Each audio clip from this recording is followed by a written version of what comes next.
Помещение на Красноармейской 133, бывшее кафе, столовая и Талмас. Находится наискосок от цирка. Ниже находится центральный рынок. Это центральный дом быта. Первая линия. Оживленное место. Сейчас день, 2 часа будней, но тем не менее народ все равно ходит. Этот пристрой, он тоже относится к кафе. Пристрой и летняя веранда. Заходим внутрь. Начинали делать ремонт, но не закончили.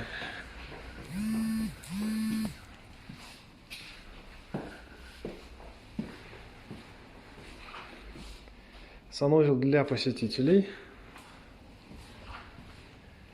Здесь торговый зал с окнами на улицу, на первую линию. Здесь была раздача.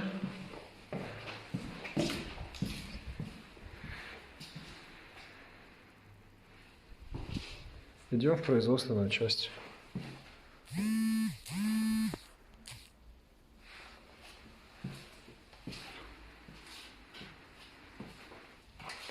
Площадь помещения 117 квадратных метров, плюс площадь пристроя на улице. Здесь санузел для сотрудников.